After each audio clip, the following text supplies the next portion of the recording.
growing number of women with a particular genetic mutation are turning to mastectomy as a way to protect them from cancer.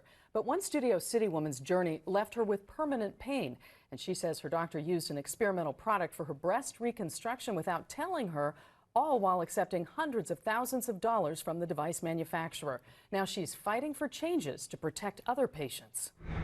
I've thought there's very few things in life you can control. This is something you can. After testing positive for the BRCA gene, Wendy Connect wanted to cut her risk of breast cancer. So she opted for a prophylactic double mastectomy with reconstruction by Pasadena plastic surgeon Max Lehfeldt. He was actually referred by a colleague of my husband's. But immediately after the surgery, she knew something was wrong. I had continual pain, and then I had these seromas, these fluid buildups, that I found out way after the fact that I guess that was a sign that the Sari was not working. Sari is the name of a surgical scaffold used by Dr. Lehfeldt. At the time, Allergan owned the technology and was pushing it for breast reconstruction, describing it as an innovative silk netting to give immediate physical and mechanical stabilization of a tissue defect, which the body will bioresorb. But the device was not approved for that. In fact, the FDA sent Allergan this warning letter 3 months after Wendy's surgery, telling the company to stop marketing it for and using it in breast surgeries. I didn't have any idea it was not FDA cleared or that it was being used for the wrong purpose. I had no idea. Meanwhile, Wendy switched surgeons and underwent multiple procedures trying to correct the problems it caused. The second revision, my surgeon said it looks like, if I didn't know better, it would have looked like a sponge exploded inside you. That's when she wrote a complaint to the Medical Board of California. 4 months later, she received word that the care rendered in this case did not depart from the standard of care. Her complaint was closed. I was exasperated. I mean, I couldn't believe it because obviously no research was done. I wasn't interviewed. And only months later did she learn something from a simple Google search that stunned her. I put Lehfeldt payments Sari scaffold. I was shocked. Hundreds of thousands of dollars of payments came up. Her search led her to this ProPublica site where she found Dr. Lehfeldt received more than $400,000 from Allergan over a 3-year period. Well, at the time, he was the highest paid researcher by Allergan for Sari scaffold. I had no idea.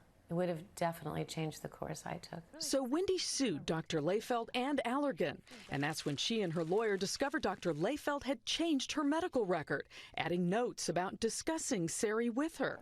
In this deposition, he admitted making the changes around the time of the medical board inquiry, more than a year and a half after her surgery.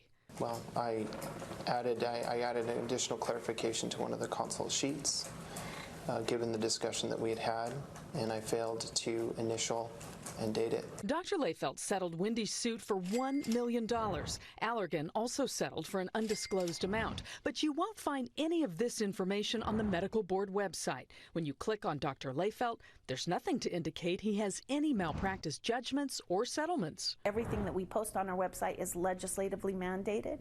Medical Board Executive Director Kim Kirkmeyer says the law requires malpractice settlements to be made public only if a doctor has at least 3 or 4 settlements in a 5-year period of $30,000 or more, and multi-million-dollar settlements are treated no differently. As a patient, I'd certainly want to know if my doctor has made $1 million settlement. That's a lot different than a $30,000. Right. I completely understand, but we have to hold to what the law requires us to post. Dr. Lehfeldt declined our offer for an interview and sent us this statement, saying in part, "I have cared for thousands of patients with great concern for their well-being. I care deeply for each and every patient and always have placed my patients' well-being above all else." I would like to suggest that the board address the problem of conflicts of interest. All patients have a right to informed consent. Wendy is now turning her outrage into action. She spoke in front of the medical board earlier this year. And as a result, the medical board did add this government link to its homepage, detailing payments made by drug and medical device companies to doctors. That actually was a suggestion that Wendy had provided and said, hey, there's this portal out there of information that in open payments where individuals can go out and look. That'd be great to put on your website. Wendy also appealed the medical board's decision to close her case, citing evidence from her lawsuit.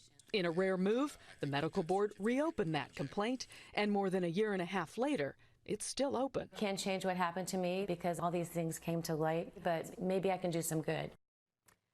And in fact, Wendy just received this letter from the medical board stating that after a thorough review, the matter is being referred to the Attorney General's office for possible action against Dr. Lehfeldt. So the case continues.